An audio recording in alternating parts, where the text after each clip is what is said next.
Mr. Hooter and Toro with us. Shalom, shalom. Shalom, shalom. Let's see. Looks like we got Travis, shalom. Dana, the encouraging community. Medic Mouse, shalom, everybody. All right. Page 740, if you're in the scriptures. Otherwise, Proverbs 13 on whatever page is in your Bible. A wise son accepts his father's discipline, but a scoffer shall not listen to rebuke. From the fruit of the mouth a man eats the good, but the desire of the treacherous is for violence.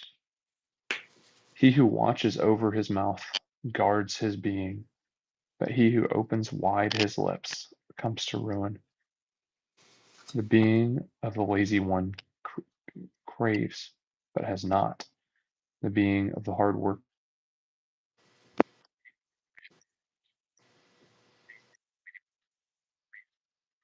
How's my audio? I'm getting a ton of feedback in my headphones. You were good. Like, there was like a popping noise. I don't know. Okay, hang on. Hang on.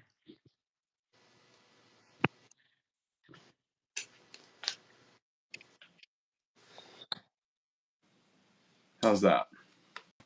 Is that better? Yeah. Okay. Yeah. Let's volume down. Okay. I'm just going to start over. A wise son accepts his father's discipline, but a scoffer shall not listen to rebuke. From the fruit of the mouth a man eats the good, but the desire of the treacherous is for violence. He who watches over his mouth guards his being, but he who opens wide his lips comes to ruin. The being of the lazy one craves, but has not.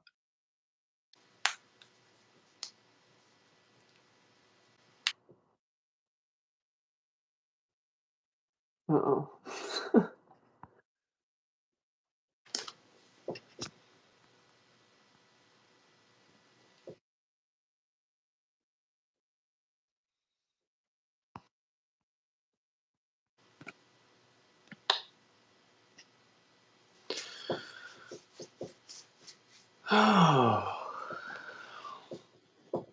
Technical difficulties.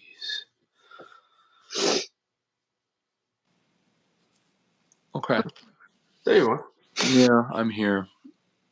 This happens every time my headphones do this. I'll have 1 minute before I have to touch the screen again. So I've probably been dark for just a second. What verse did I cut off on? I think the last one I heard was verse 3. Verse 3. Okay. Let's keep going. He who watches over his mouth guards his being, but he who opens wide his lips comes to ruin. The being of the lazy one craves, but has not, while the being of the hard workers are enriched. A righteous one hates a lying word, but a wrong man is loathsome and comes to shame. Righteousness watches over him who is perfect in the way, but wrongness overthrows the sinner. There is one who makes himself rich, yet has none at all, and one who makes himself poor, yet has great riches. The light of the righteous rejoices, but the lamp of the wrong is put out. By pride comes only strife, but wisdom is with those who take advice. Wealth from vanity diminishes, but he who gathers by hard increase, or he who gathers by hand increases. Expectancy drawn out makes the heart sick, but a longing comes from come true is the tree of life. He who despises the word is destroyed, but he who fears the command is rewarded. The Torah of the wise is a fountain of life, turning one away from the snares of death. Good understanding gains favor, but the way of the treacherous is hard. Everyone with insight acts with knowledge, but a fool spreads folly. A messenger that's wrong falls into evil, but a trustworthy envoy is a healing. Poverty and shame are for him who ignores discipline, but he who heeds reproof is esteemed. A desire accomplished is sweet to the being, but to turn away from evil is an abomination to fools.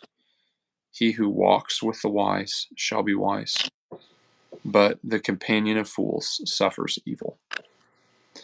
Evil pursues sinners, but good is repaid to the righteous. A good man leaves an inheritance to his children's children, but the wealth of sinners is hidden for the righteous. Much food is in the tillable ground of the poor, but lack of right ruling sweeps it away. He who spares his rod hates his son,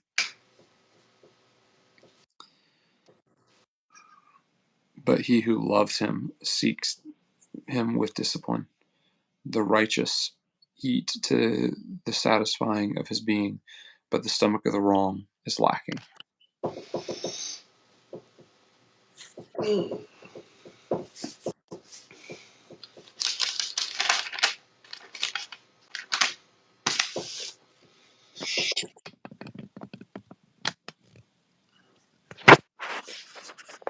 All right, so I'd say just starting from the top, a wise son accepts his father's discipline, but a scoffer shall not listen to rebuke.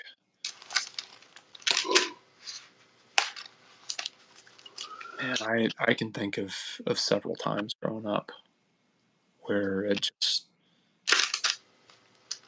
I just didn't want to hear anything that an adult had to say.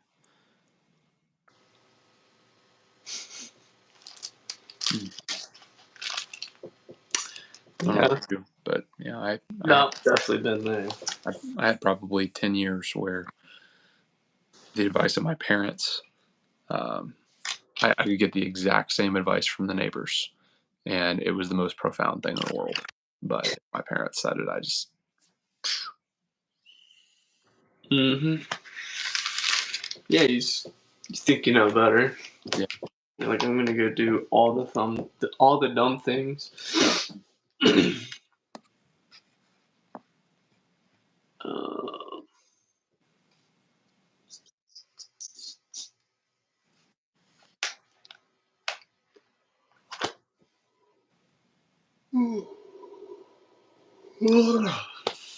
He who watches over his mouth guards his whole being, or guards his being, but he who opens wide his lips comes to ruin.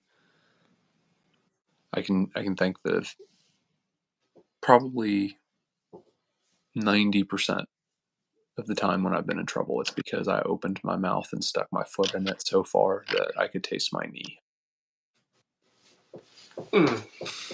That's a good word. That's a good word. Where did it go?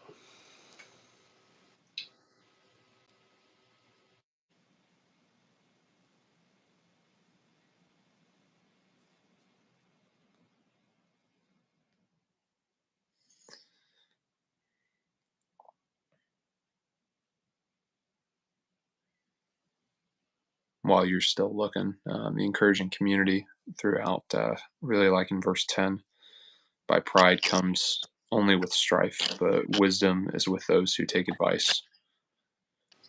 I definitely would have gotten wisdom a whole lot quicker if I had listened to it when I was younger.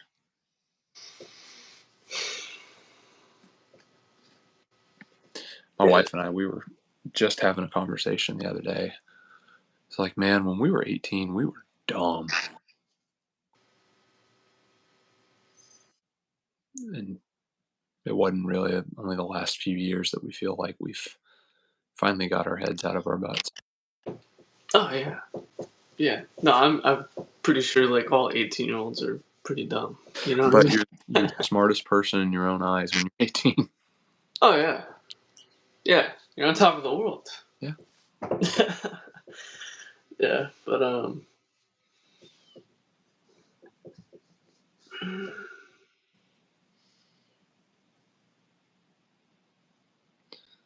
Stomach of the wrong is lacking. Makes me think of getting sick 3 years ago, and how hard it was to recover from that, physically, literally learning how to eat again. We take food for granted. Yeah, we do. Yeah, we do. There are very, very few people in this country who know what real hunger actually looks like. smacks. But then you get into the spiritual implications. Mm-hmm. That Yes, verse. spiritually, we're starving as a nation. I can tell you that.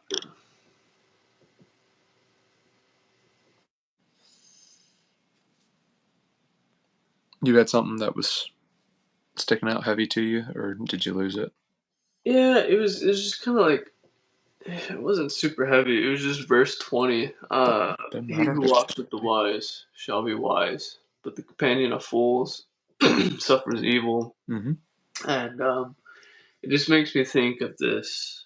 I don't know if it's a, I don't know if it's a phrase I've heard or if it's just like, I don't know, but it's kind of like you become like your friends Mm-hmm.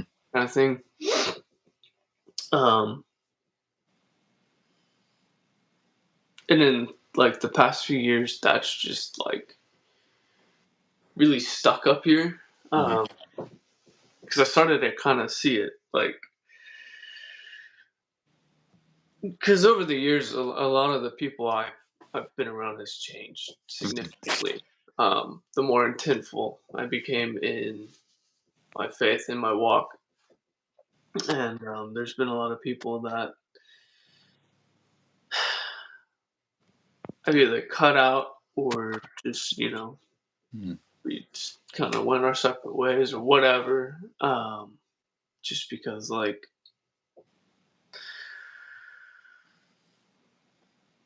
the influence that other people have on you is like significant. Mm-hmm. Um, Down to like mannerisms. I mean, you just pick up the same mannerisms, the same language. Mm-hmm. Like it's just crazy, man. So being more intentful with who you surround yourself with, Mm-hmm. which is kind of like the same thing as don't take advice from someone that's not in a position you want to be in. Mm-hmm. So, So, on the exact lightheartedness note of that, but I think it drives it home. Look at people who have had a pet for a long time and see how much that pet and them look alike. We were at a park not that long ago, um, and I saw this lady with this really small dog, that, facial features and all, they looked like their pet. It's just like, but yeah, it's dwell time. Spending time with somebody, and you'll start looking like them. but then, so like the second part of that verse, but the companion of fools suffers evil. It's like not only do you become like these people, but you're also like you're gonna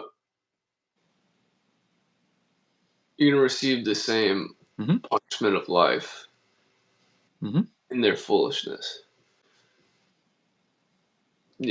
So I don't know.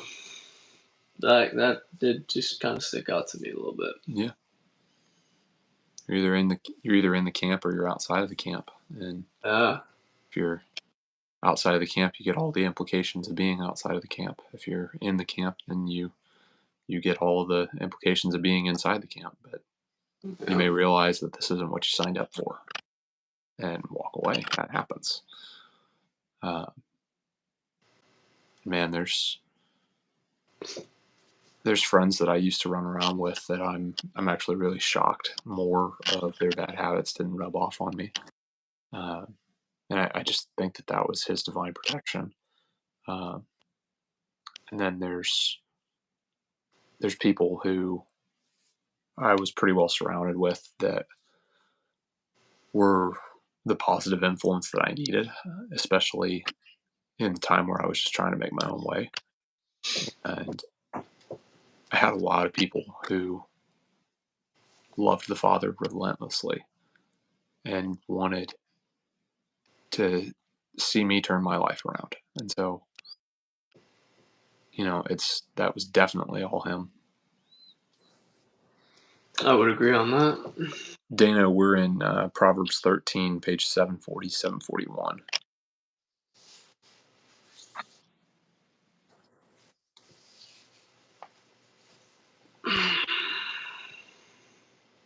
Backtracking just a little bit from where you were.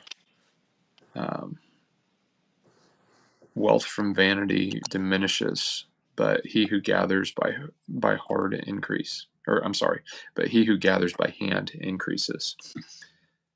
I find it interesting that later in this verse, or later in this chapter, talks about a good man leaves an inheritance to his children's children. And how many people are born into wealth and like they have no value for it. And there's just the vanity that comes with it. And like there's people who talk about that wealth only lasts about 3 generations. The first one earns it, the second one doesn't really do a whole lot with it, and the third one wastes it. And you can look at a lot of historical examples behind that. But I guess the other side of that is there are very, very few people who are born into money, and they see its inherent value, and they also see the pitfalls, and they take what they were given as an inheritance, and that's just a starting point for them. I worked for a man who was definitely for sure 3rd generation wealth, but I think you can make an argument that he was probably closer to 4th generation wealth, because his grandfather started off with a decent amount of money, but just really invested well and was very diligent with what he earned. And then his dad was debt free because of that, and was able to grow the fortune even bigger. And then he was able to do everything he wanted to do education wise without accumulating any debt at all. And was able to set up his medical practice without being handcuffed like a lot of people are for the first 10 to 15 years. Because a lot of people don't realize that doctors are flat broke for about the first 10 to 15 years that they're out of school. And it's because they're paying everything back. They're trying to establish their practice. They're under residencies usually that sometimes they have to pay to be a part of. And then they're like, for that first little bit, like they're just trying to get their belt under them, and they have nothing. And if their practice fails in that first few years, then they really have nothing. And I just find it fascinating that this dude, he had full respect for the money that was given to him, and he continued to grow it like a faithful steward. And on the other side, he was very, very well off.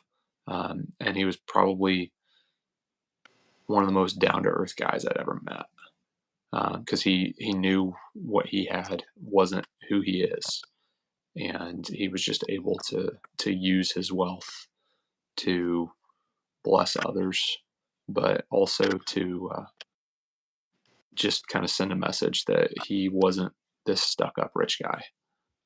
And I thought that was really cool. I mean, he gathered by hand, and it definitely increased for him.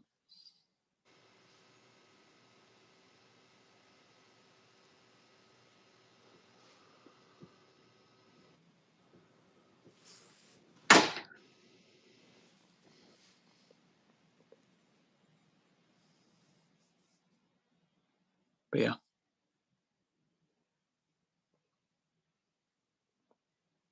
Dana, I'm sorry that no introduction to what we were reading. Yeah, we just hit record and go.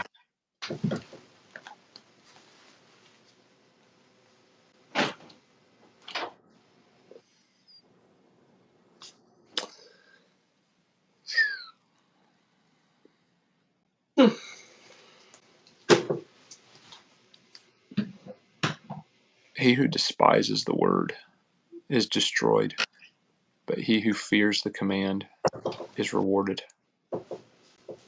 The Torah of the wise is a fountain of life, turning one away from the snares of death.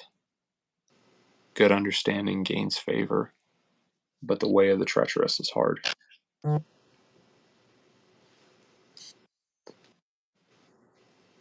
Find that fascinating. He who despises the word is destroyed. I mean, we know how that ends for people at the very end. But yeah, the Torah of the wise is a fountain of life. And that's what Scripture is. It's supposed to be about just pleading with us. Hey, I want you to live, and this is the best way how to do it. Well, it's like when Messiah was talking to the woman at the well, right? Mm-hmm. Talking about the living waters. Mm-hmm.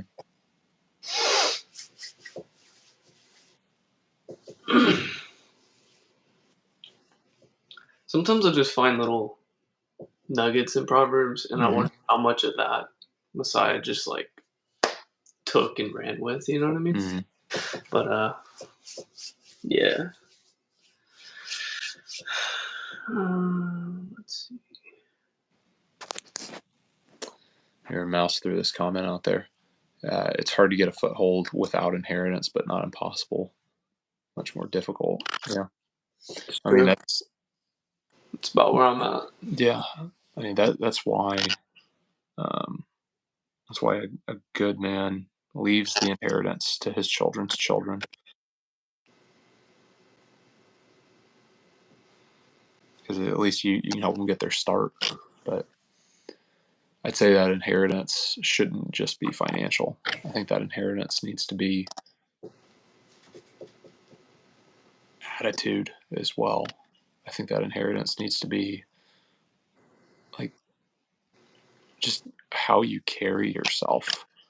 Because yeah, cool if you set your kids up and your grandkids up financially, but if you don't raise them to fear Yahweh and to just chase him with everything that they've got and to love on people, then that money's not going to do them any good.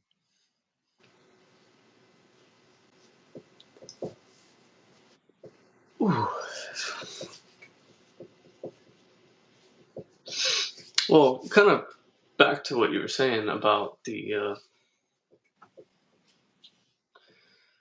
kind of how that cycle goes, right? One kind of builds the inheritance, one doesn't do much with it, and then one kind of wastes it, right?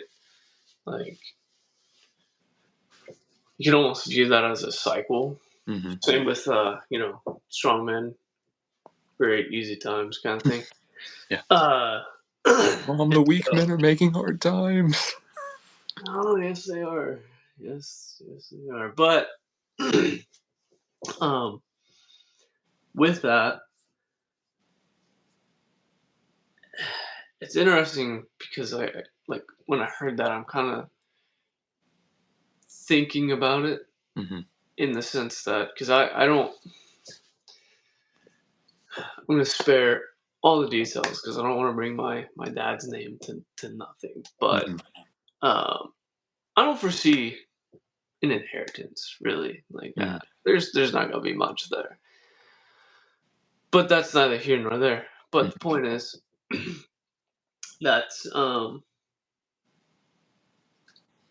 where I see that cycle for me, where it's like whoever made an inheritance in our past, that has been squandered somewhere, and now I feel like I'm getting to build it back up, like Mm-hmm. so because that's been something that's been on my mind Mm-hmm. for a while now. Is like I need to build an inheritance for somebody. Mm-hmm. I don't know who that somebody is yet, Yeah. Hey. but I got to do it. It's been more and more important to me because I haven't had one, and I see the difference in like your jump start in life when you have one, Mm-hmm. and a good one too. Not just like, hey, here's good couple $100,000. Like that's something. Don't get me wrong, Yeah, it's not nothing. but you start to look at like what inheritance used to really mean. Mm-hmm. Like land, livestock, like these possessions that are well worth having. Especially as craziness approaches, where it's like money might not mean anything pretty soon. Like who knows? So Mm-hmm. No, it's Shalom, definitely one of Texas those. T. Miss you, bro. Yeah, Shalom, Texas T. Glad to see you here. It's definitely one of those that I think the inheritance side of things is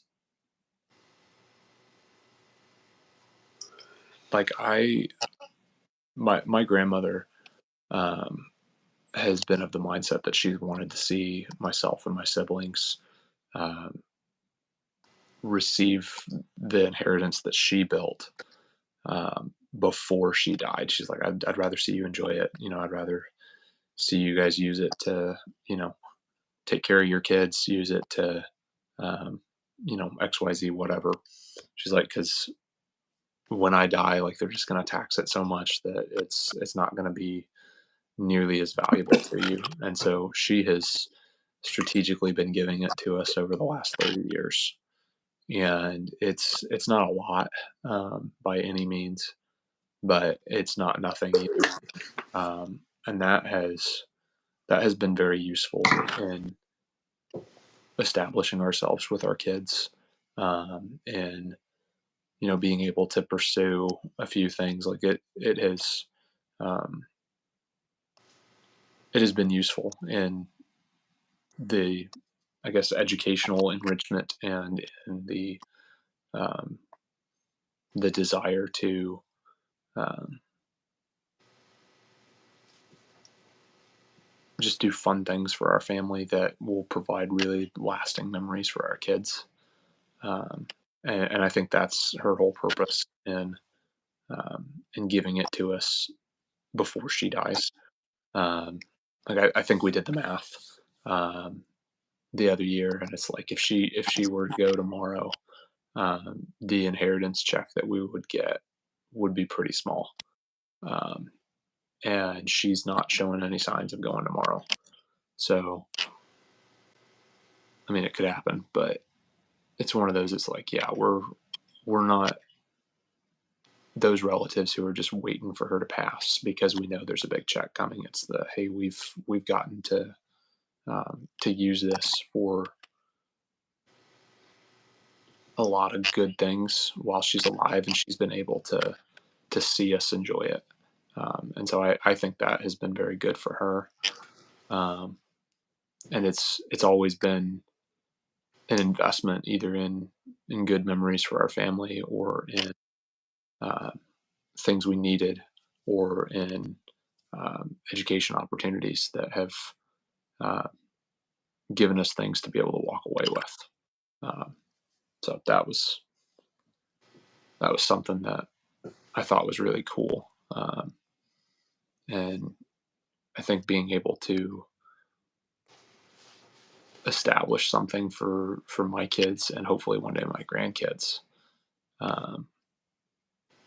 As of this moment, we're not leaving them much, but if we're able to put, another 30, 40 years into it, then hopefully my kids and grandkids will be able to walk away with something and won't walk away from what we instilled in them.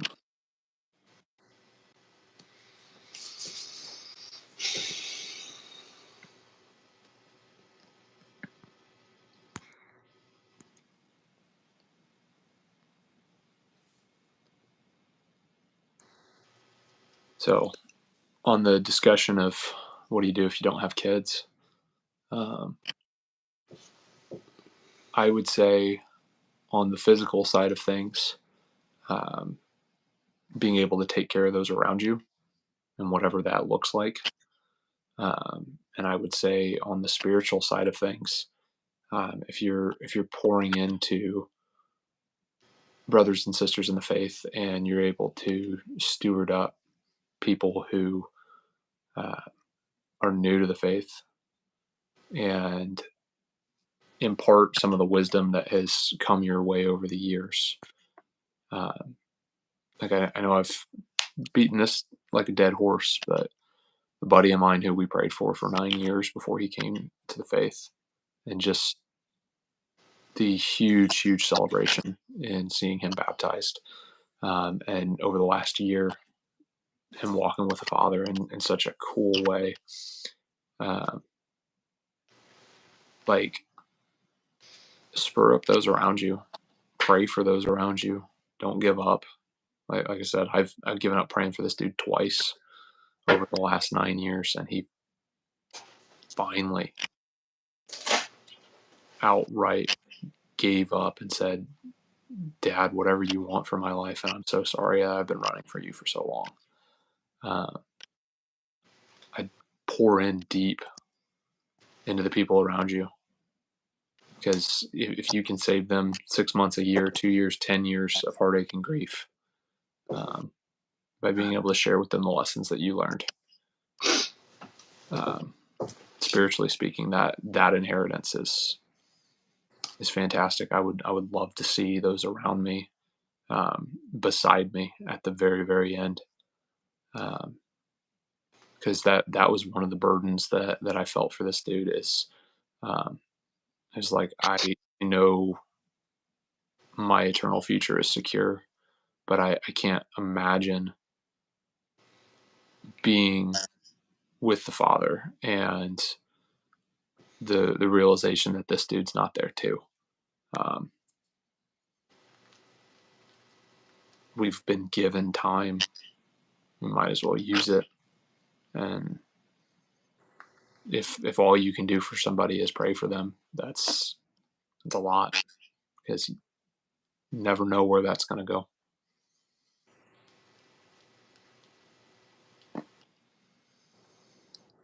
That's a good word, encouraging community. Give to those who don't have parents.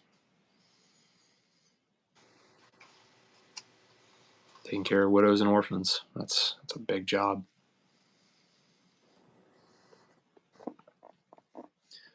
Who you're digging deep over there? What you got? Back to trying to look for some talking points. Oh, you're good. What verse are you skimming through just now? I was kind of going back through from, like, where did I start? I think I started at like 15. I got down to about 19. Um,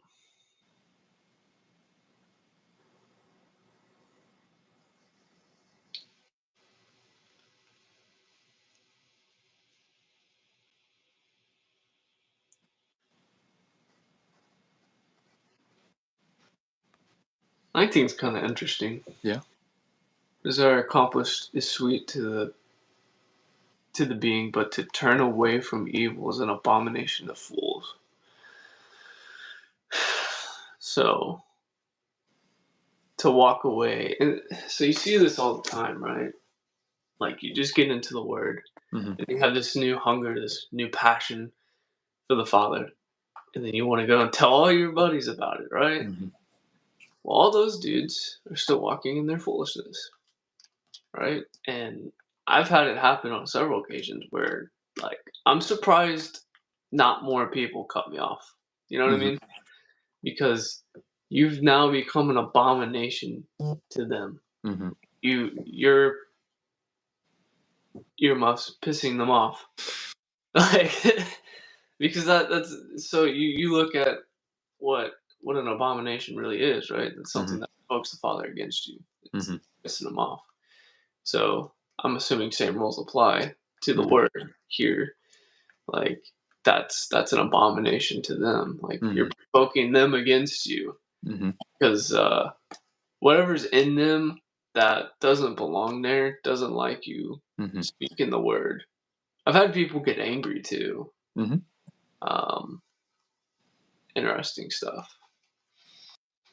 So I don't know. I find that kind of interesting, especially the way that it's put here.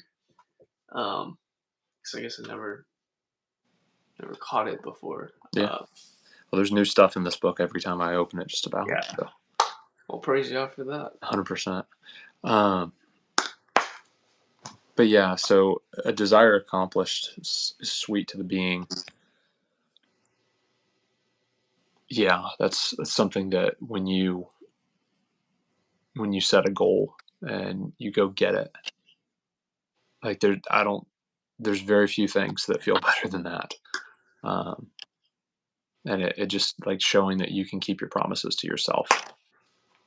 That's huge. And I find it interesting that those are paired right next to each other. That, but to turn away from evil is an abomination from fools, for fools. What happens when an evil person is accomplishing what they set their mind to?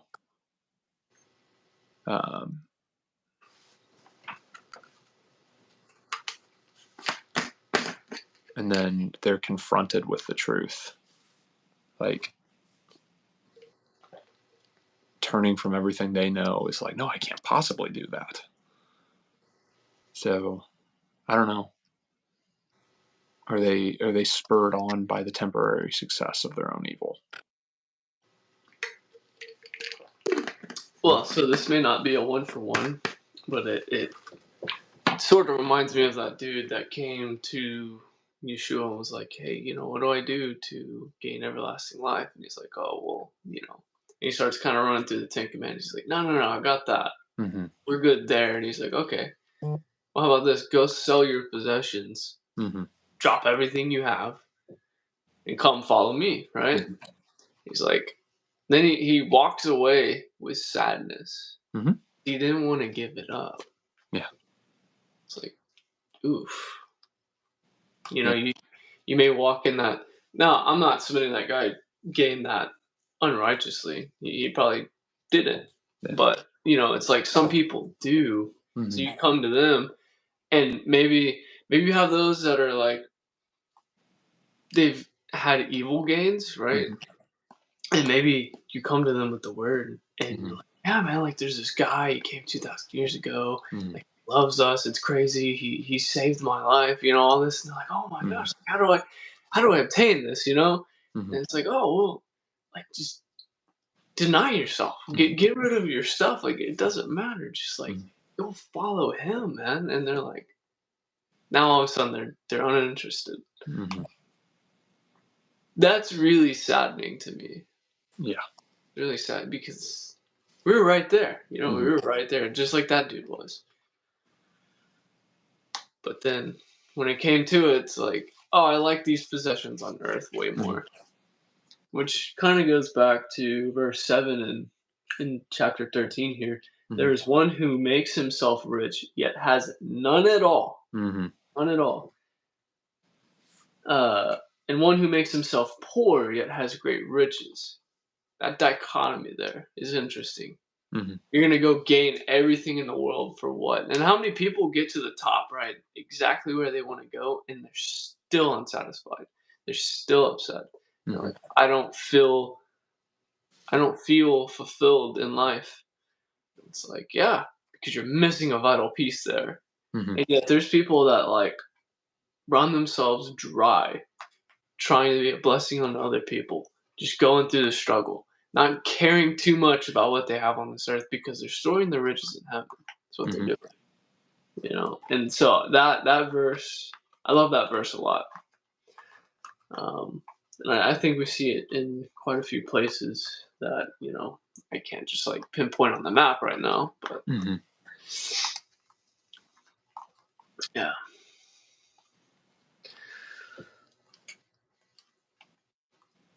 100%. Verse 9 is kind of interesting too. Kind of just saw this. The light of the righteous rejoices, but the lamp of the wrong is put out. And so I don't remember what proverb it is right now, but it refers to the Torah is a lamp, right? Mm-hmm. So the lamp of the righteous, the Torah, walking in the Torah. Where did it go? Rejoices, right? You rejoice in, because you're being filled with life. There's plenty to rejoice in. But the lamp of the wrong is put out. Like, you put to shame. Yeah. Oh, thank you, encouraging community. It would be Proverbs 20 or 6:23. Yeah. Yeah.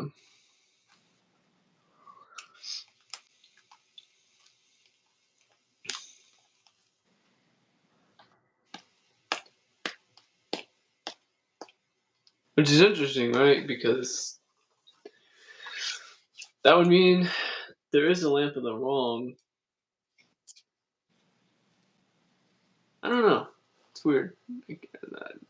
Yeah, it just says that the lamp of the wrong is put out. So whatever I feel like I'm light they have doesn't last. Yeah. Well, so you look at it, right? So the way I kind of always go back to the flashlight sermon. Because it's so good. So it's like having these commands. Like, it literally guides. Like, I imagine we're walking in the dark, right? And then this is interesting given, like, the night responder course, right? So it's, like, kind of fresh in my mind. So you're walking in darkness, right? And you're just trying to see. And so for years, you're just, like, you're wandering around the wilderness, and you're, like, stumbling over rocks, and you're like, oh, that's a tree. And you're just kind of, like, navigating. Like, man, this is hard. And then it's like Yeshua just walked up and was like, here's a light, bro. Use it.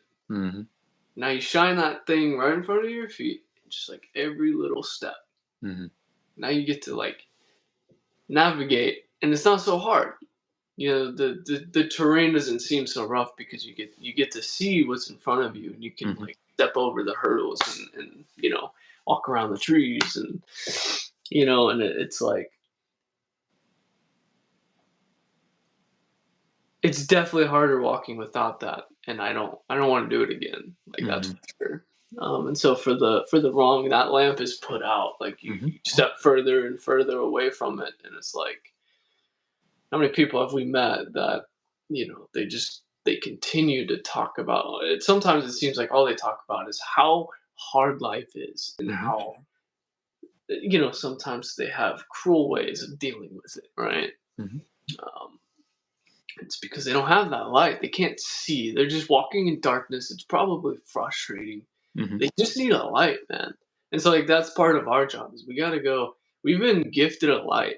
Like, we didn't even have to pay for it. We didn't have to walk our sorry butts to the store in this darkness and go buy it. Yeah, it was One came to us and was like, please take this. You need it. He came and found us where we were. Yeah. Like, here's a light, bro. That's too bright. It hurts my eyes. And now we get to go, like, walk with people as like, because now we're walking around the same darkness, but we're navigating and we can catch up to people, and they're like just walking around, they're like hitting rocks and like walking into boulders. You're like, hey, whoa, stop, man, and we get to walk alongside them, right? It's like, hey, let me shine this so you can see a little bit.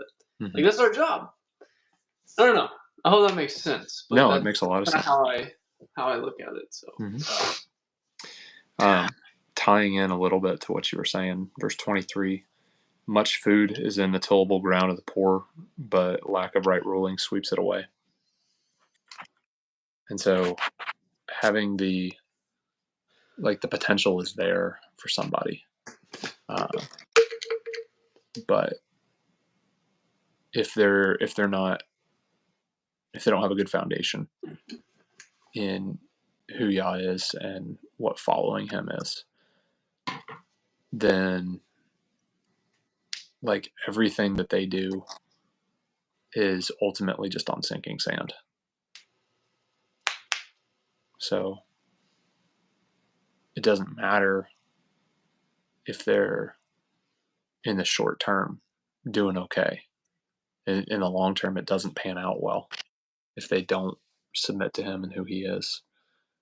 And I think there's a really interesting quote from C.S. Lewis that I'm going to butcher, but it's something to the effect of, in the end, it's people who have either responded to the Father with the "Thy will be done," or have heard from the Father, "Thy will be done," and it's you're either submitting to the Father or you're chasing after your own heart. And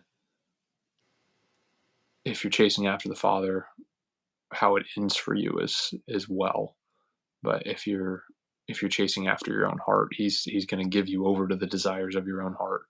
And if every desire of your heart is wicked and evil, then you're going to be given over to wickedness and evil. So it's like everyone who's there is there by choice. Yep. And it's not that he wants. It's not that he wants you to get there, but there comes a point where he needs to teach you those hard lessons. Which that kind of translates. So I have this comment going back up in the chat a little bit.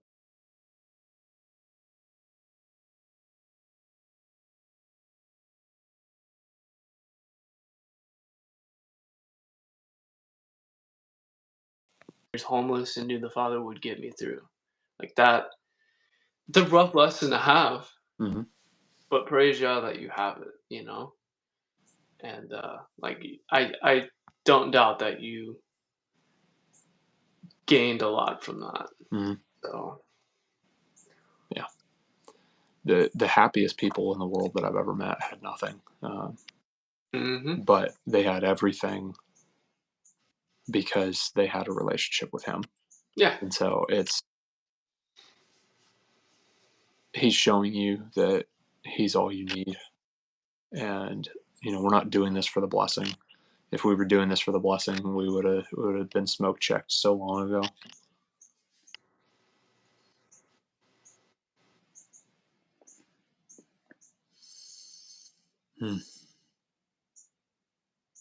Shout out to Bertrand to just let there and do that whole course without night vision. Like he killed it. Well, he said every step he took was in faith. Yeah, man. Yeah. Well, and I wasn't there with him the whole night, but because I had this fatal death. Yeah, you had to go die. So, but even in the few moments that I was there, like I would agree, I felt the presence of the Spirit that night, and you just have some newbies out there in the woods trying to do cool stuff, and it's like you just feel lost. You don't know what you're doing. The Father's there, kind of guiding your steps of like, you got this. Just get through the night. So, Bertrand, just throwing in on your comment. All you need is faith, hope, and love. Also, food, water, and shelter. I would say the whole seek first the kingdom of Yah and His righteousness, and all of these things will be added to you. Yeah. Because that comes from Good word. right on the tail of Yeshua telling people, is like, dude, look at the birds. Yah provides for them. They don't worry about what they'll eat. They eat. They don't worry about where they'll live. Like, don't you think Yah provides for them? And if He cares for them, He's going to care for you. Like, He's going to take care of you. You will have what you need. I just think about when we were in Barnesdale, and like the word I got when we went was, "Go, I will sustain you." Dude, that was amazing. Yeah, it was incredible. And 3 separate times, the exact tool I needed was in the exact spot that I needed it at the exact time that I needed it, and that was in the rubble. So other people's tools just landed exactly where I needed them. And it's like, man, it would be really, really great if I had a shovel right now. Hey, look, a shovel. Like, hey, man, it'd be really, really great if I had a rake right now, because look, a rake, you know. Yeah. And then another time, another shovel was there, and at the exact moment that it was needed. And if I remember right, Mouse had the same experience with 3 separate tools. And so you need 2 witnesses. There it is. Crazy. But one of the things that I didn't even realize until it was much too late. I went to Barnesdale alone, and what I should have done was brought my family. And I just had it in my head that, my family needed to stay here. And there was a playground less than 100 yards from where we were bunking up for the night. There was air conditioning where we were bunking up for the night. There was laundry facilities where we were bunking up for the night. None of us went hungry. We had all the food we could have ever wanted.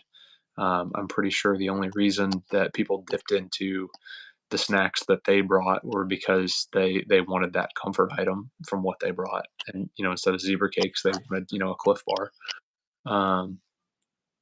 But there was food, there was air conditioning, there was a safe place to sleep, there was a place to take care of your laundry, in a disaster zone. And there was a safe place that my kids could have played. There were people who could have assisted in helping me and my wife watch after our kids. There were things that my wife and kids could have done and feel like they could have contributed. And I chose to come alone. And I realized while I was there that the Father would have completely provided for them. And that's something that was, I guess, a lack of faith on my part of, oh no, they have to stay here. I can't bring them with me. And I saw how He could have provided, how He would have provided had I brought them. And so it's just like, oh, okay, how much am I willing to trust Him with?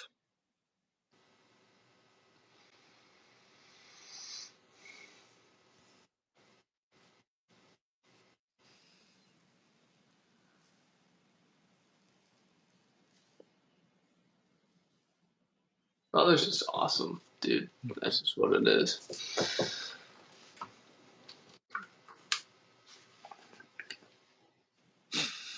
It's funny how by the end of the deployment we were using so many ground support tools. Mm-hmm.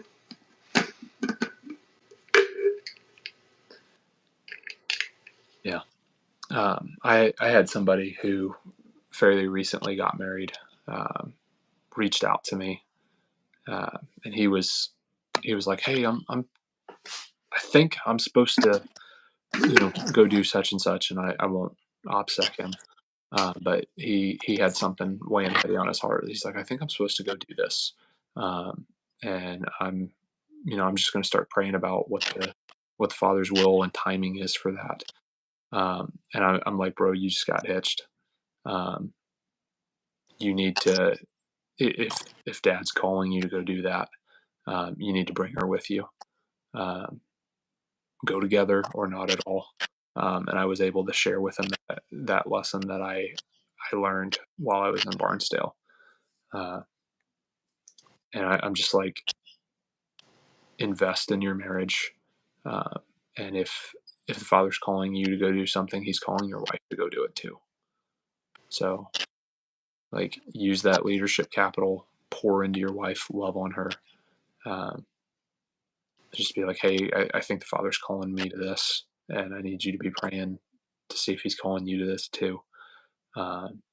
Because so many times my wife and I have gotten the same word separate from each other. And when one of us hasn't gotten that word, it was because the other of us weren't listening at that time. And so it's just like, hey, either I'm not listening and saying, no, you stay here, or we are listening and it's like, hey, let's go do this together. That makes sense to me, because I mean, like, the two came together and became one flesh, right? Like, Yeah, y'all come as a package deal now. So, yeah, faster alone, further together. There's so much more that is accomplished when you have people who are working side by side. Like, yeah, you may be able to organize yourself faster, but the exponential growth. You have two people picking something up that one person could have never picked up by themselves, and it's not that difficult for two people. You get somebody else's hands on it, and all of a sudden, like, man, all three of you can pick that up above everybody's heads and spin around with it and go every which way. When people are in sync, the teamwork that you get out of having people who want to get the same goal accomplished, it's not just a little bit of better results. Like, it's exponential growth. So it's very true.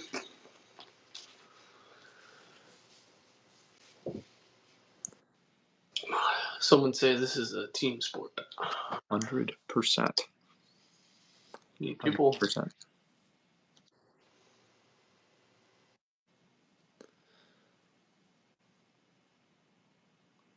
Lately, that's been happening to me a lot.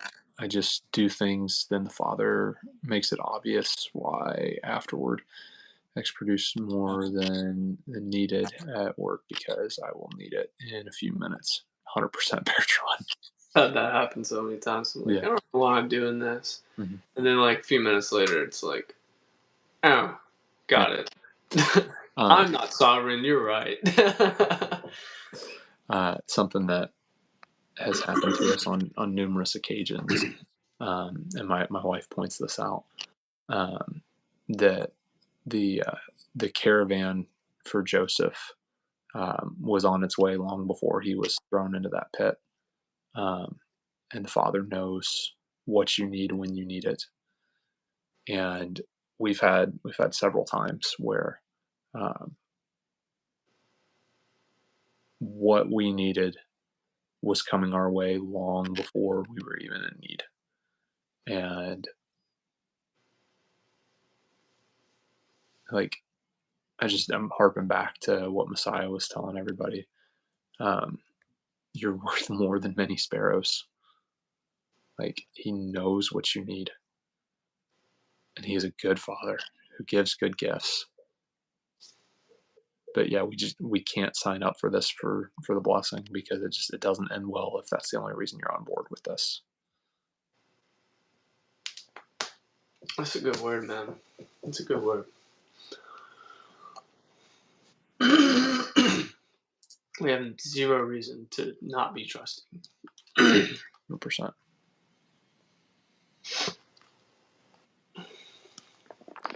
You want to pray us out? I can do that. Yes, sir.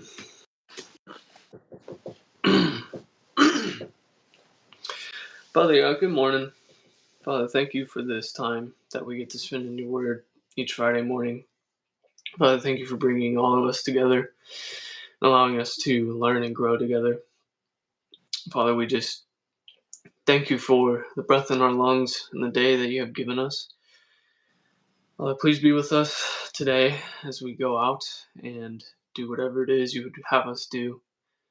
Father, please continue to lead our hearts to be seeking you diligently in all matters, and that we would just listen to you. Father, be with all of us today and be with those that need you. Father, if they are in need of healing, please heal them. If they are in need of comfort, please comfort them. But just pour your spirit into all of us for wisdom and discernment. Father, give us a heart that would serve you, that we would be a light and bring joy to those around us. Father, we love you. We diligently love you. We ask all this in Messiah's mighty name, Yeshua. Amen. Amen.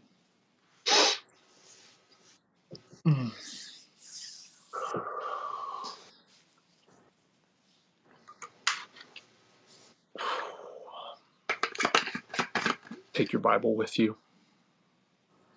Pray with somebody today.